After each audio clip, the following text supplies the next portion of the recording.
चल रहे थे उत्तर अमेरिका चल रहा था ना।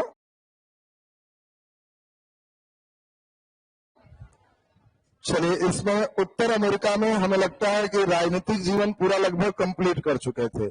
हम लोग को हेडिंग लगता है दिलाए थे उत्तर अमेरिका प्राकृतिक जीवन। घास का मैदान लिखा दिए थे ना। घास के मैदान के बाद हम लोग इसमें मेन देख रहे थे, इसमें प्रेरीज घास का मैदान देखे थे। चलो, तो हम लोग, इसका मतलब है कि उसके जस्ट पहले मरुस्थल वगैरह हो गया था। उसके पहले देखो पठार नदी भी हुआ, यानी उत्तर अमेरिका हम लोग प्राकृतिक ही चल रहे थे। और इसमें ध्यान दीजिए, उत्तर अमेरिका के पर्वत पढ़ लिए, पठार पढ़ लिए, उत्तर अमेरिका का आपने मरुस्थल देख लिया, उत्तर अमेरिका का झील पूरा ग्रेट लेक वगैरह पढ़ लिए थे ना, झील पढ़ लिए, सभी देश के बारे में हम लोग सुन लिए। अब इसमें ध्यान दीजिए, अब उत्तर अमेरिका के एक एक फेज हम लोग थोड़ा सा देखेंगे। यहाँ वन का क्या हाल है, कृषि का क्या हाल है, उद्योग का क्या हाल है और जीव जंतु का क्या हाल है, यही मेन हम लोग को देखना है। तो नीचे हेडिंग दे दीजिए, हेडिंग दे दीजिए। आज दो देश इसमें मेन पढ़ना होगा, एक कनाडा और दूसरा संयुक्त राज्य अमेरिका। यही दोनों से मेन क्वेश्चन आपका इसमें रहेगा। नीचे हेडिंग दे, कनाडा के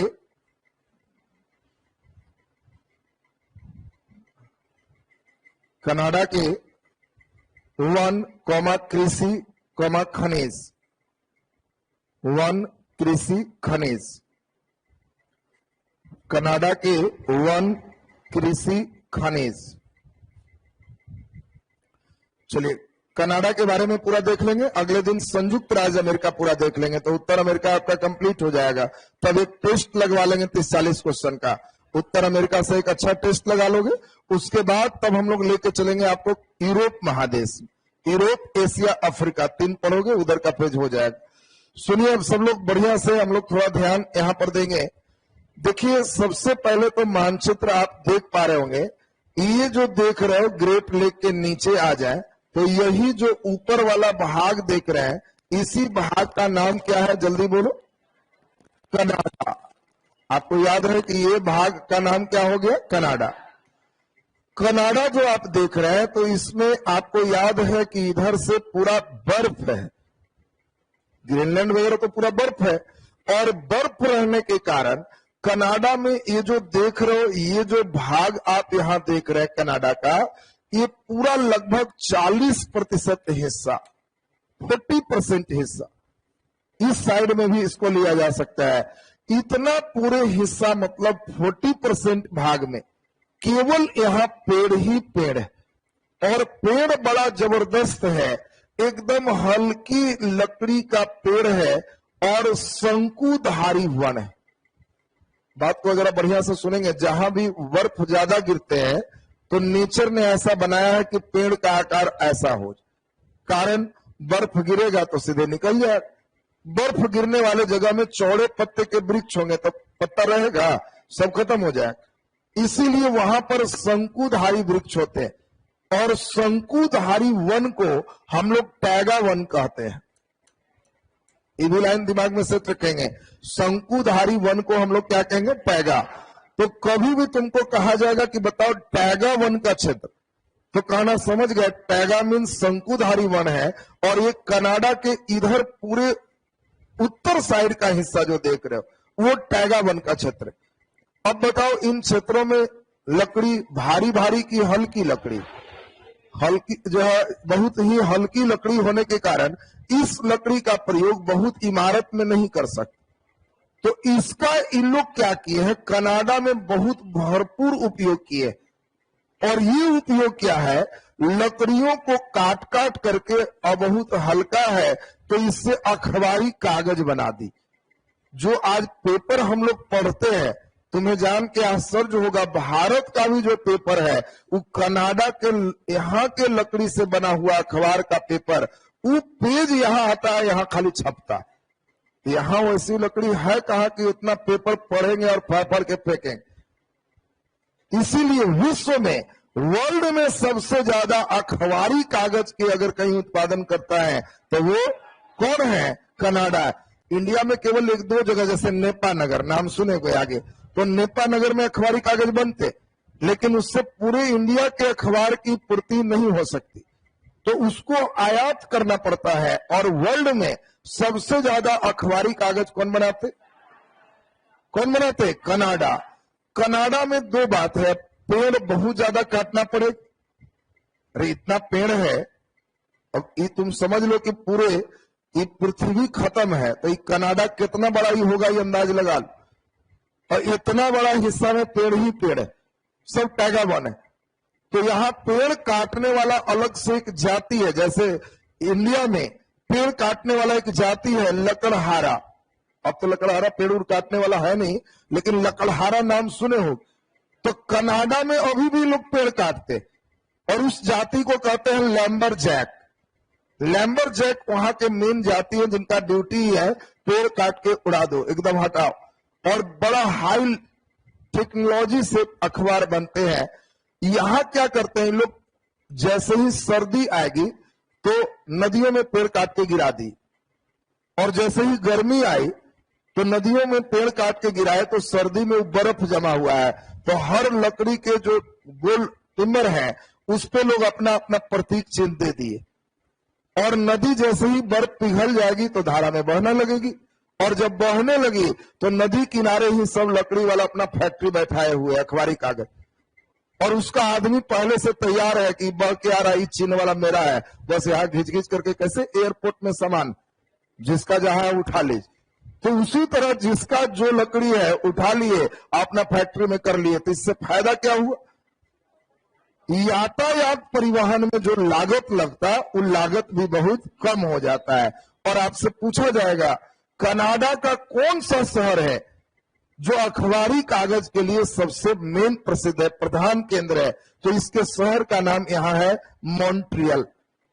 शहर कौन है? मॉन्ट्रियल। मॉन्ट्रियल संधि भी तुम लोग सुना होगा नाम, तो मॉन्ट्रियल कनाडा में है, और मॉन्ट्रियल में मेन अखबारी कागज सबसे ज्यादा बनते हैं। तो पहले ये बताओ, टैगा वन वाली बात क्लियर हो गया सबको? नोट करिए पहले टैगा वन, धीरे धीरे बढ़ते जाए। नीचे लिख दीजिए,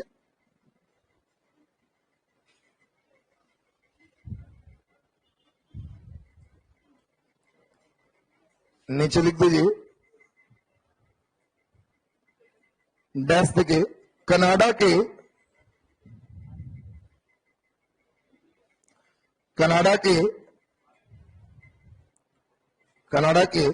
40% भाग पर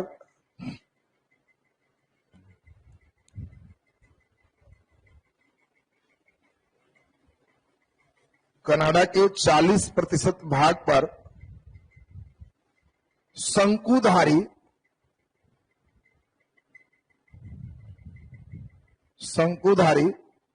ब्रैकेट में, शंकुधारी का ही नाम क्या है? टैगा। शंकुधारी ब्रैकेट में टैगा वन पाए जाते हैं। शंकुधारी ब्रैकेट में टैगा वन पाए जाते हैं,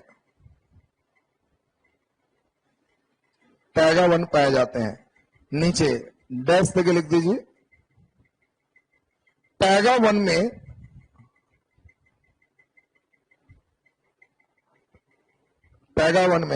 हल्की लकड़ियां पाई जाती हैं,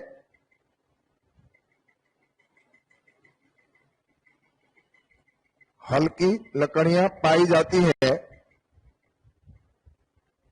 जिसका उपयोग अखबारी कागज में किया जाता है, जिसका उपयोग अखबारी कागज बनाने में किया जाता है।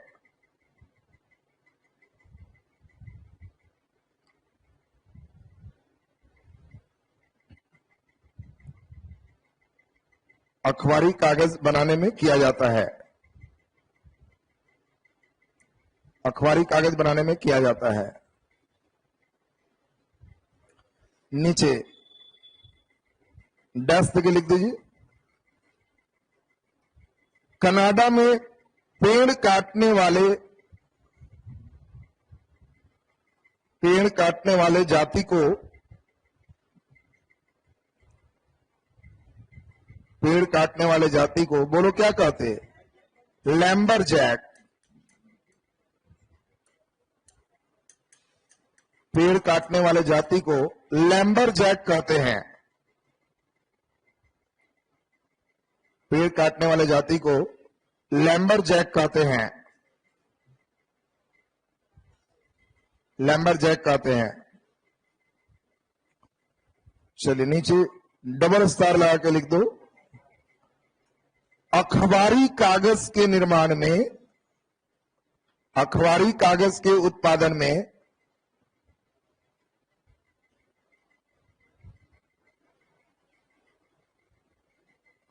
अखबारी कागज के उत्पादन में कनाडा विश्व में प्रथम स्थान रखता है।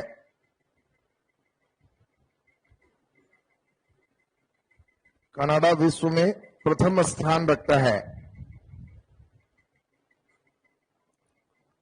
विश्व में प्रथम स्थान रखता है। नीचे 2-3 स्टार लगा के लिख दीजिए, काफी इंपॉर्टेंट लाइन है। 2-3 स्टार लगा के लिख दीजिए, इंपॉर्टेंट लाइन। कनाडा में कागज, कनाडा में अखबारी कागज का प्रधान केंद्र, कनाडा में अखबारी कागज का प्रधान केंद्र, अखबारी कागज का प्रधान केंद्र, जल्दी बोलो, वेरी गुड, मॉन्ट्रियल है। अखबारी कागज का प्रधान केंद्र मॉन्ट्रियल है। अखबारी कागज का प्रधान केंद्र मॉन्ट्रियल है। चलिए इंपॉर्टेंट बात सुने। हम लोगों ने अभी तक देखा कि ये जो हिस्सा ऊपर की ओर जो किए, यह हिस्सा जो किए, ये हिस्सा में कौन सा वन है? टैगा वन है। क्या इन हिस्सा में कुछ और खेती होगा? नहीं, इन हिस्सा में शंकुधार वृक्ष है और वृक्ष पर आधारित उद्योग है, जिसमें सबसे बड़ा उद्योग कौन है? अखबारी कागज का उद्योग है। बोलो, लाइन स्पष्ट है? अब ध्यान दें, ये जो हिस्सा देख रहे हो, इस बीच का हिस्सा, ये कनाडा का प्रमुख गेहूं उत्पादक क्षेत्र है। देखो, तीनों ही, कनाडा में भी गेहूं है, अमेरिका में भी गेहूं है और मैक्सिको में भी गेहूं। अमेरिका और मैक्सिको में खास प्रेरीज घास के मैदान और वहां गेहूं होते हैं। यही तुम जानते हो, मैक्सिको में गेहूं, अमेरिका में गेहूं बहुत ज्यादा होते थे और वहां के लोग रोटियां बहुत अच्छे रूप में खा रहे थे। भारत में गेहूं नहीं था। भारत में गेहूं नहीं है। भारत में केवल चावल है। अमीर घराने के लोग गेहूं लेते थे, वो भी गेहूं की रोटी का मतलब बहुत अमीर घर है। तब उस समय थोड़ा मीडियम क्लास है तो मड़ुए की रोटी मिलती थी। मड़ुआ का नाम सुने हो ना? अभी भी इंडिया में कई पर्व त्योहार देखोगे, बिहार में खास करके मड़ुआ वहां खाना। तो क्यों खाना है? क्योंकि उस समय वही चली रहा था। और हम तुमको बताए हैं कि धर्म में जल्दी चेंज होता नहीं, जो खाना है वही खाना है। तो इसीलिए वही चीज कंटिन्यू आज भी चल रहा है। अब यहां ध्यान दीजिए, 60 के पहले यही कंडीशन भारत के लिए दुखदायी थी। एक ही अनाज होते थे, कौन? चावल। और चावल सिर्फ वर्षा पर डिपेंड होता है। अगर किसी कारण से वर्षा नहीं हुई तो उस समय मोटर नहीं है, फीटर नहीं है, पूरा धान बर्बाद। और पूरा धान बर्बाद का मतलब अकाल। ऐसा भी कई बार हुआ है, एक बार खास करके 10 साल में अंग्रेज गिने हैं तो भारत की जनसंख्या बढ़ने के बदले घट गया। ये अकाल होता था, लोग भूखे मरते थे, इतनी खराब स्थितियां थी। और ये अमेरिका, मैक्सिको, इन लोग भारत को गेहूं दान में देते थे। दान कि इतना गरीब है कि दे दो, कुछ पुण्य हो। तो दान आता था, हम लोग को ऐड मिलता था। और यही मैक्सिको ही जो नीचे तुम देख रहे हो, यही से 60 के दशक में हाईली इल्ड वेराइटी, उच्च उन्नत किस्म का बीज हमारे यहाँ जो आया, वो भारत में हरित क्रांति किया। 60 के बाद हमारे यहाँ गेहूं पंजाब, हरियाणा और पश्चिमी उत्तर प्रदेश 3 जगह मिलकर के इतना उत्पादन करने लगे कि हम लोग अब गेहूं दूसरे को दान देते हैं। बात समझ रहे ना? अब हम लोग दान देते हैं, उसके पहले यहां गेहूं नहीं थे। तो ध्यान दीजिए, एक बार हम सेमिनार में बैठे थे तो वहां पे देखे कि काफी गेहूं की काफी शिकायत चल रही थी।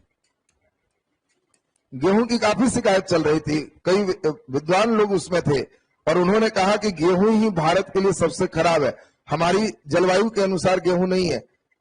गेहूं जब तक इंडिया में नहीं था व्यक्ति 110 साल से कम नहीं जीते थे।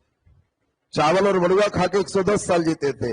60 के दशक के बाद देख लीजिए कि गेहूं आना शुरू हो गया और गेहूं जैसे ही आ गया तो लोग अब रोटी 2-2 टाइम मारने लगे। नाश्ता में रोटी, रात में रोटी, बीच में चावल, और ये गेहूं ही हमारे उम्र को घटा दिया। उसमें एक और विद्वान थे, उन्होंने कहा कि गेहूं नाम क्यों पड़ा ये जानते हैं? सारे लोग दंग थे। उन्होंने कहा कि गेहूं नाम इसीलिए पड़ा क्योंकि यहाँ बिहार के क्षेत्र में सबसे एक खतरनाक सांप है जिसको गेहूंवन सांप कहते हैं, और गेहूं के कलर का ही गेहूंवन होता है, उसका कलर गेहूं से ही मिलता है। तो गेहूंवन जो है वो जहरीला है, तो ये गेहूंवन जैसे जहरीला है वैसे ही गेहूं जहरीला। तो खैर उस प्रसंग में तो हमने काफी बात सुना, तो उसका 1-2 बात बताए, उसका अगर कुछ बात सुनोगे तो शायद गेहूं खाना बंद कर देना पड़ेगा। तो खैर ध्यान दो। तो अभी अरे तुम लोग चाहता है गेहूं खाना पर आटा बंद कर दे रहे, तो खाएगा क्या वो सब। लेकिन अच्छी बात है, बोलने वाले सभी लोग 60 साल से प्लस थे, तो तुम लोग जवान लोग अभी खाते जाओ, बुढ़ापा में वो सब चिंतन आएगा कि कहा क्या। तो खैर अब सुनिए, यहाँ गेहूं का कनाडा भी, देखो तीनों, कनाडा भी, अमेरिका भी, मैक्सिको भी, तीनों ही देश गेहूं का निर्यातक देश, तीनों ही गेहूं दूसरे देश को निर्यात करता है। और कनाडा में सबसे ज्यादा जो गेहूं है, इसका एक शहर है, गेहूं की बहुत बड़ी मंडी है, इसका नाम है विनिपेग। आपसे पूछा जाएगा कि बताओ कनाडा में गेहूं की मेन मंडी कहाँ है? विनिपेग में। विनिपेग में ही चारों तरफ जो गेहूं उत्पादित होता है इस मंडी में आता है, यहां से सप्लाई होती है। कनाडा में जो पशु पालन होता है, यहां मांस के लिए पशु पालेंगे कि दूध के लिए? मेन दूध के लिए है। तो इसमें जो मेन जो पशुपालन है, ग्रेट लेक के हिस्से में यहां जानवर ज्यादा पाले जाते हैं, और यहीं पर एक नदी है, कौन नदी? सेंट लॉरेंस नदी। तो सेंट लॉरेंस नदी के बेल्ट में और ग्रेट लेक के बेल्ट में यहां दूध के लिए पशुओं का पालन किया जाता है। तो आपको ध्यान रखना है कि पशु पालन अगर कनाडा में है तो गाय पाले जाते हैं, गाय यहां भी पालते हैं, लेकिन गाय पूरे जगह कनाडा में नहीं पालते। कनाडा में मेन जो गाय है वो कहाँ है? सेंट लॉरेंस नदी और ग्रेट लेक के बेल्ट में यहां मेन होते हैं। बाकी ठंडा क्षेत्र है, बोलो सेब होगा कि नहीं? जल्दी बोलिए। सेब का भी उत्पादन होगा, ठंडे प्रदेश में सेब होता ही है, तो यहाँ सेब का भी उत्पादन किए जाते हैं। तो जल्दी से हम लोग इन बातों को नोट करेंगे, नीचे लिख दीजिए जल्दी से। हाँ, विनिपेग झील भी आपने नाम सुना था, बिल्कुल सही। तो नीचे डैश देके लिख दीजिए। हाँ, एक बच्चे पूछ रहे हैं कि 60 से पहले इंडिया में गेहूं नहीं होता था। बिल्कुल नहीं, 60 के पहले इंडिया में गेहूं बहुत अमीर लोग खाते थे, वो बाहर से मंगवा करके। तो इसीलिए बहुत पुराने लोग जो होंगे उन लोग बेचारे मड़ुए की रोटी और चावल थे, नहीं तो फिर तीनों टाइम सवेरे उठे एक तसला चावल बना दिए, जब इच्छा खाते रहो, और कोई भोजन नहीं है, ठीक है ना। तो यही मेन भोजन यहाँ का चलता था। चलिए नीचे लिख दीजिए, डैश देके लिखो कनाडा। हाँ, मकई की रोटी चलती थी, बाजरे की रोटी चलती थी, वही उस लेक्चर में चल रहा था कि मोटे अनाज की रोटी खाएंगे तो उम्र 100 साल से पार होगा, गेहूं वाला खाएंगे तो कम जाएगा। चलिए तो लिख दीजिए इसमें। हाँ, कनाडा गेहूं का निर्यातक देश था, कनाडा गेहूं का निर्यातक देश है।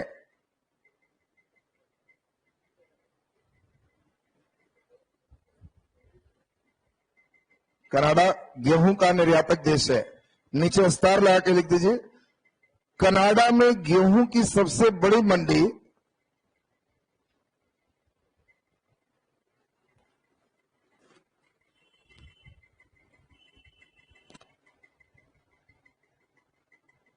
कनाडा में गेहूं की सबसे बड़ी मंडी विनिपेग शहर में है। विनिपेग शहर आप पढ़े होंगे, विनिपेग झील भी आप पढ़े थे, विनिपेग शहर में है। कनाडा में गेहूं की सबसे बड़ी मंडी विनिपेग शहर में है। नीचे डैश तक लिख दीजिए, विनिपेग शहर में है। नीचे डैश पे लिख दीजिए। कनाडा में गेहूं और चुकंदर के भी उत्पादन किए जाते हैं।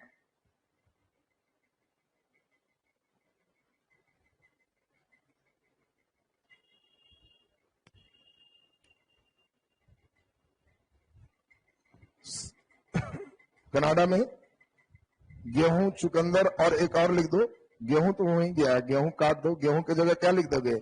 सेव कर दो। कनाडा में सेव और चुकंदर के भी उत्पादन किए जाते हैं। नीचे स्टार लगा के डैश के लिख दीजिए। स्टार लगा के डैश के लिख दो, इंपॉर्टेंट लाइन है। बोलो, कनाडा में पशुपालन का मेन बेल्ट कौन है? ग्रेट लेक का हिस्सा और सेंट लॉरेंस नदी का हिस्सा। नीचे डैश के लिख दीजिए। कनाडा में ग्रेट लेक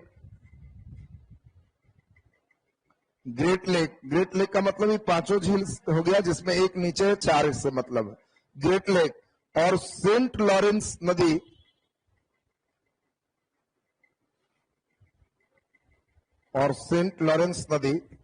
के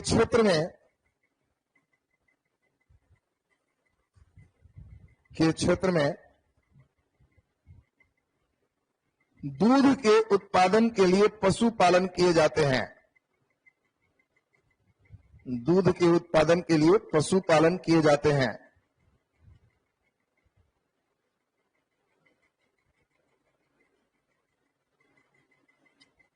पशुपालन किए जाते हैं। पशुपालन किए जाते हैं। चलिए ध्यान दे थोड़ा, एक और इसमें चलते हैं। हाँ, याद आया। ये देखो, इस राज्य का नाम है एल्बर्ट। राज्य कौन है? एल्बर्ट। एल्बर्ट राज्य है कनाडा का, और एल्बर्ट राज्य में और नॉर्थ वेस्ट टेरिटरी में यहां पर एक विश्व का दूसरा सबसे बड़ा नेशनल पार्क।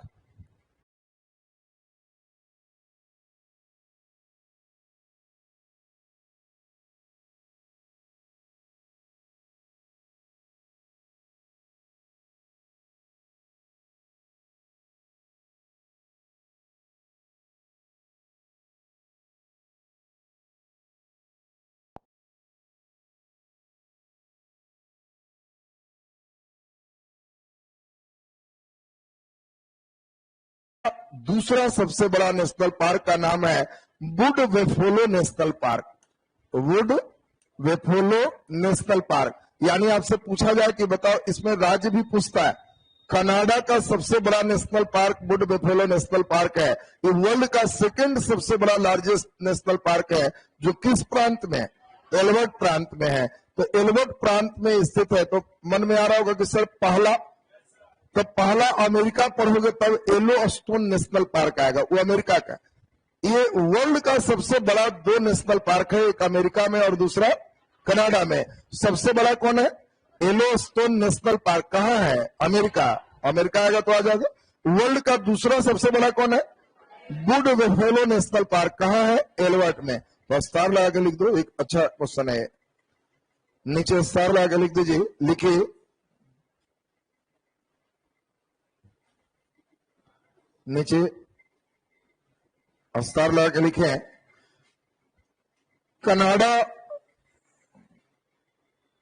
कनाडा के एल्बर्ट प्रांत में कनाडा के एल्बर्ट प्रांत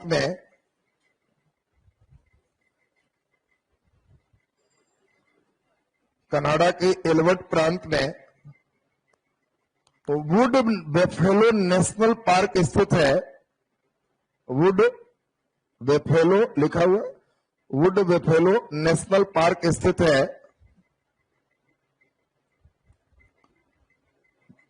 वुड वेफेलो नेशनल पार्क स्थित है। नेशनल पार्क स्थित है, जो कनाडा का सबसे बड़ा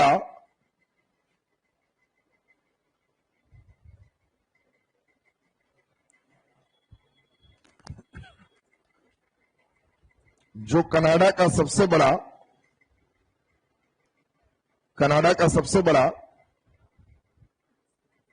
और विश्व का दूसरा सबसे बड़ा नेशनल पार्क है।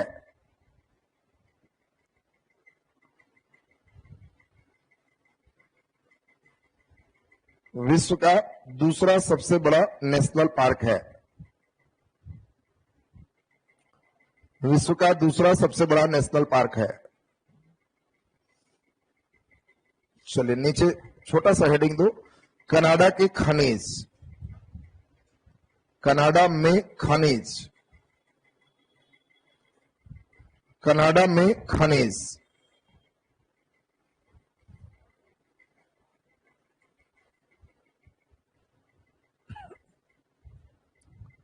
कनाडा में खनिज।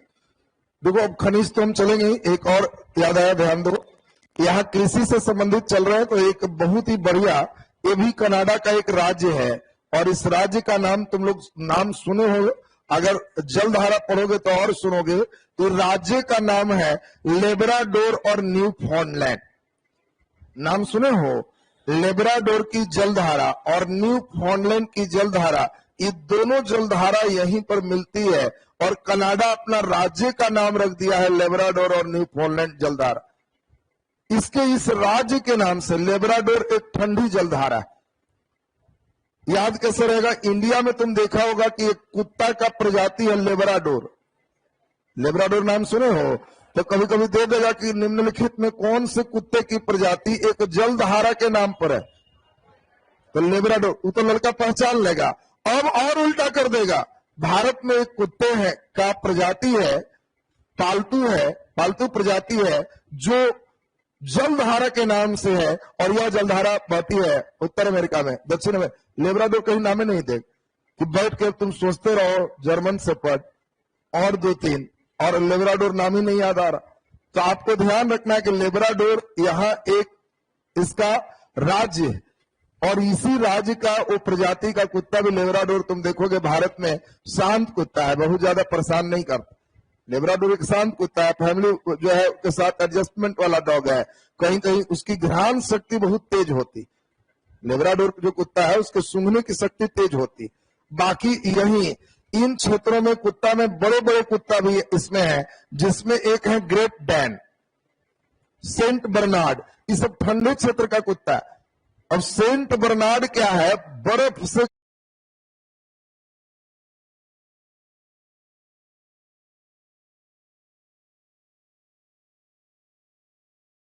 कर रहा है तो उस सब जगहों पर कुत्ता ही उसको निकालने के काम आता है। कुत्ता उसको निकाल रहा है, कुत्ता उसको खोज रहा है, तो कुत्ता के नाम के आगे भी संत लगा हुआ, संत बर्नार्ड है। तो अब तुम समझ रहा होगा कि सेंट बर्नार्ड जब कुत्ता हम बोले प्रजाति तो छोटा कुत्ता होगा कि बहुत बड़ा, बहुत बड़ा, उस सब आदमी को खींचने में सक्षम। तो उस सब कुत्ता जो है ये सभी यहाँ की प्रजातियां हैं। तो खैर अब यहां सुनो, लेब्राडोर और न्यू फाउंडलैंड की जलधारा, ठंडी और गर्म जलधारा जहां भी मिलती है वहां सबसे मेन जगह होता है मछलियों के लिए, और इसीलिए इस जगह पर तुम देखोगे सबसे ज्यादा मछली, जस्ट लाइक एक बैंक है, इसको ग्रैंड बैंक कहते हैं। अब तुमसे परीक्षा में क्वेश्चन देगा ग्रैंड बैंक है तो तुम सोचोगे कि आरबीआई कंट्रोल करती है क्या, तो ये ग्रैंड बैंक ये नोट वाला बैंक नहीं है, ये ग्रैंड बैंक मछली वाला बैंक है। और यह कनाडा के किस राज्य के पास है, लेब्राडोर और न्यू फाउंडलैंड राज्य के पास है। और कनाडा में सबसे ज्यादा मछली इन्हीं क्षेत्रों से प्राप्त किए जाते। तो देखो, गाय पालतू यहाँ, मछली पकड़ने का अभियान यहाँ, गेहूं पूरा भरपेट खाने का अभियान यहाँ, और इधर इंडस्ट्री वाला पूरा प्लान। बोलो कनाडा का ही प्लानिंग तो क्लियर हो गया सबका। अब इसमें कनाडा के चूंकि पहले खनिज लिखा दिए तो उसको हम लोग पहले सुन लेंगे, फिर याद कराना, ग्रैंड बैंक भी हम लोग लास्ट में लिखेंगे। तो पहले सुन लें, कनाडा में देखो खनिज में हम लोग पढ़ते क्या क्या है। यूरेनियम खनिज हो सकता है, निकेल हो सकता है, कोबाल्ट हो सकता है, जस्ता हो सकता है, टीना हो सकता है, बॉक्साइट हो सकता है, लोहा हो सकता है, यही सब ना खनिज है। तो देखो यहां सभी खनिज पाए जाते हैं एक्सेप्ट वन। मेन एक खनिज यहां नहीं है, इसलिए उल्टा क्वेश्चन पूछता है कनाडा में निम्नलिखित में कौन सी खनिज नहीं पाई जाती? तो आपको ध्यान रखना है कनाडा में बॉक्साइट नहीं है, और इसीलिए कनाडा में बॉक्साइट का मतलब एल्युमिनियम उद्योग। एल्युमिनियम उद्योग के लिए यहां बॉक्साइट दूसरे देश से आयात किए जाते। तो एक बात दिमाग में आ गया कि यहां बॉक्साइट नहीं है। लोहा यहां प्रचुर मात्रा में है, और लोहा, इन बेल्टों में लोहा की प्रचुरता है। और आप सभी को याद होगा यहां एक पर्वत था, कौन सा? भूला गया रे, लॉरेशियन पर्वत। सब तुरंत खापी के बराबर कर देता है जी। तुम लोग को तुरंत बताया था कि यहाँ सेंट लॉरेंस है, उसी से पर्वत लॉरेशियन पर्वत है। तो ये लॉरेशियन पर्वत के क्षेत्र में ये जो बेल्ट तुम देख रहे हो, यहां पर लोहा प्रचुर मात्रा में उपलब्ध है। कोयला भी यही मिल जाता है, तो लोहा कोयला का बेल्ट यहां होगी। ये लाइन क्लियर है सबका? यूकोन, इसका आपको याद होगा, यूकोन एक नदी भी था, याद आया? और यूकोन क्या है? कनाडा का एक राज्य भी है जहां चांदी प्रचुर मात्रा में पाया जाता है, और बाकी यूरेनियम, निकेल और कोबाल्ट यहां सबसे अच्छी मात्रा में पाए जाते हैं। आपको पूछा जाएगा, जैसे भारत में तुम जानते हो यूरेनियम, तो झारखंड का जादूगोड़ा नाम सुने हो ना, उसी प्रकार से कनाडा में भी यूरेनियम, निकेल और कोबाल्ट प्रचुर मात्रा में पाए जाते हैं। तो हम लोग सभी के बारे में चलेंगे एक एक करके। नीचे डैश के पहले लिख दीजिए, कनाडा में बोलो कौन सी खनिज की कमी है? बॉक्साइट। तो लिख दीजिए,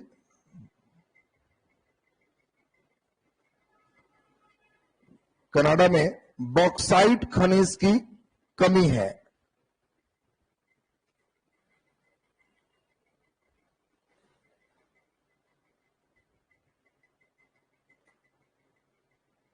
बॉक्साइट खनिज की कमी है। नीचे डैश तक लिख दीजिए स्टार लगा के।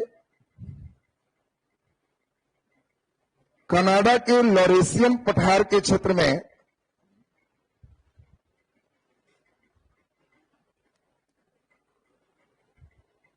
कनाडा के लॉरेशियन पठार के क्षेत्र में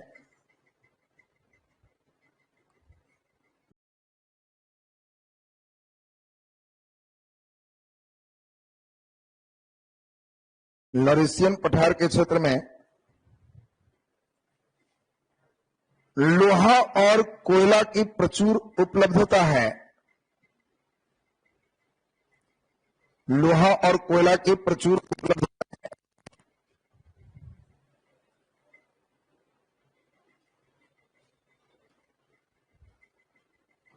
लोहा और कोयला की प्रचुर उपलब्धता है। बोलो चांदी कहां है? यूकोन क्षेत्र में। सोना कहां है? ओंटारियो क्षेत्र में। यहां ओंटारियो झील याद है ना, राज्य का भी नाम इसका ओंटारियो है। तो ओंटारियो में यहां सोना, जैसे इंडिया में सोना कर्नाटक, सुने हो ना, तो उसी तरह ओंटारियो में सोना और यूकोन में चांदी। नीचे डैश पे लिख दीजिए, कनाडा के ओंटारियो राज्य, कनाडा के ओंटारियो राज्य में सोना, ओंटारियो राज्य में सोना, और यूकोन राज्य में, और यूकोन राज्य में चांदी का भंडारण है। यूकोन राज्य में चांदी का भंडारण है। चांदी का भंडारण है। नीचे स्टार लगा के डैश के लिख दीजिए, कनाडा में यूरेनियम, निकेल और कोबाल्ट, यूरेनियम, निकेल और कोबाल्ट, यूरेनियम, निकेल और कोबाल्ट पर्याप्त मात्रा में उपलब्ध है। पर्याप्त मात्रा में उपलब्ध है।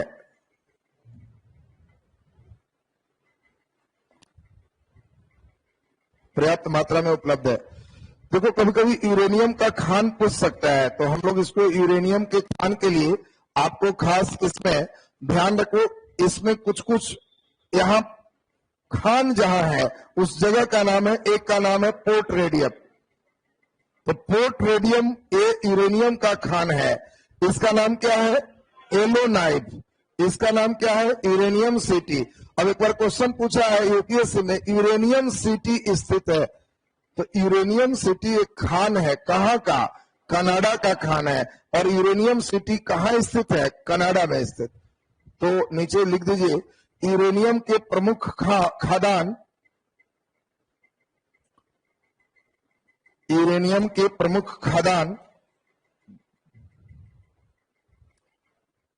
यूरेनियम के प्रमुख खदान Uranium City,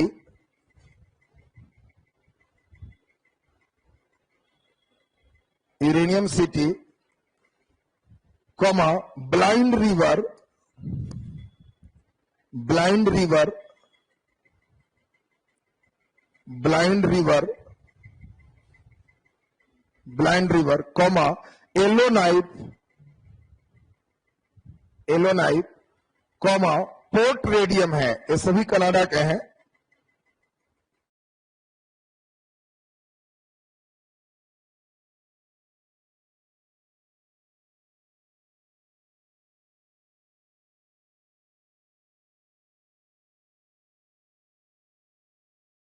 Uranium City, Blind River, Yellowknife और पोर्ट रेडियम है,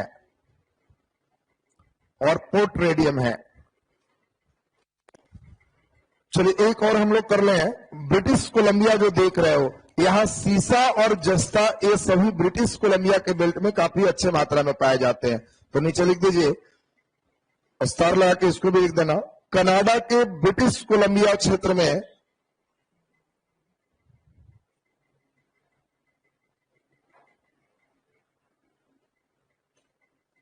कनाडा के ब्रिटिश कोलंबिया क्षेत्र में सीसा और जस्ता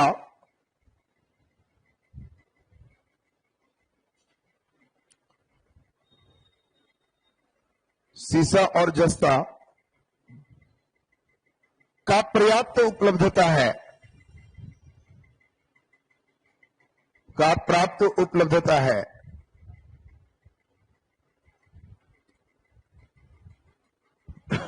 चलिए इसमें पेट्रोलियम अगर बात करें तो कनाडा में एल्बर्ट प्रांत में यहां पे पेट्रोलियम का निष्कर्षण भी किया जाता है।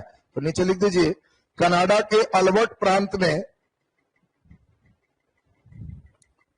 कनाडा के एल्बर्ट प्रांत में पेट्रोलियम उत्पादन होता है। कनाडा के एल्बर्ट प्रांत में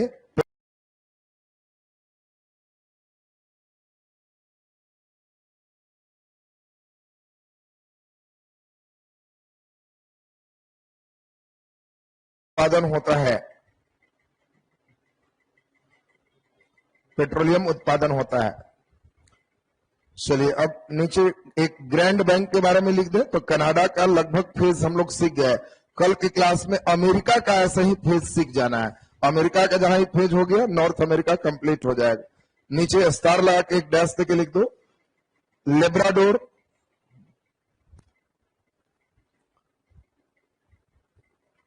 लेब्राडोर और न्यू फाउंडलैंड राज्य, राज्य का भी नाम हो गया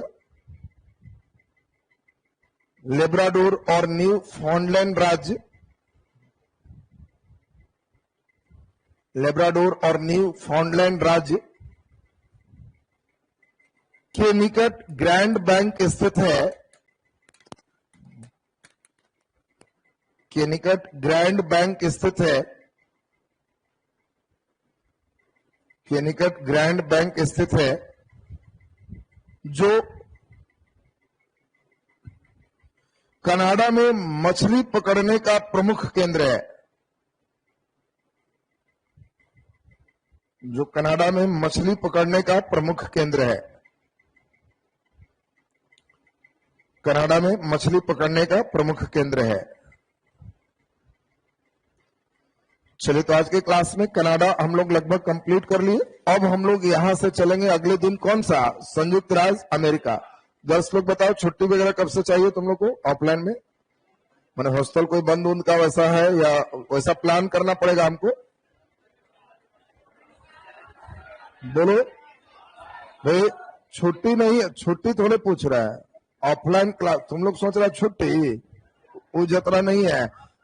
हाँ, अभी केवल पूछ रहा है जहां से तुम्हें समस्या होगी वहां से ऑफलाइन क्लासेस बंद कर देंगे और ऑनलाइन क्लासेस जारी रहेगा। और आप वहां से फिर ध्यान दीजिए, वहां से वीडियो ओपन रहेगा जो आराम से देखो, बाकी और कोई दिक्कत नहीं है। तुम अपना देखो, नहीं दिक्कत है तो हम तो 10वीं को भी चले आएंगे, हम बेरोजगार आदमी हैं, हमको कोई समस्या नहीं है। नहीं ना, कब से छुट्टी? 11 से छुट्टी कर दें? अच्छा चलो, मतलब हम दिमाग का सेटलमेंट को ऐसा कर लेंगे कि कहां से क्या करना है। 14 तक, तो 15 का के लिए छोड़ेगा? तो 15 भी पढ़ लो, एक दिन छोड़ेगा क्या के लिए? तो हाँ, नहीं आना होगा, आगा नहीं, मेजोरिटी में अगर दुख में होगा तो कहेगा झूठ मूठ कष्ट दे रहा है, तो फिर हम आए भी या मालूम चले कि सब यहाँ संख्या बल है नहीं तो पढ़ाने में आनंद कम आएगा, उससे बढ़िया फिर वहीं से शुरू हो जाएगा। तो जहां लगे कि दिक्कत है और जितना दिन दिक्कत है, छुट्टी हम नहीं देंगे, तुम्हें लेना है। अब लड़कियों लोग, तुम लोग का हॉस्टल वगैरह भी बंद हो रहा है, कितना तारीख से? अरे वार्निंग मिल गया होगा ना कि खाना बंद हो जाएगा 11 से 10 तक, मतलब पढ़ाया जाए। आप खुलेगा कब? 18 को।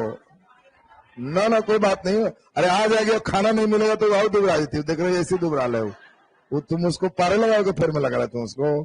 चलो, इसमें वही 10 पढ़ा के 11 से 18, मतलब 11 से 17, 18 से फिर खुल जाए, यही ना।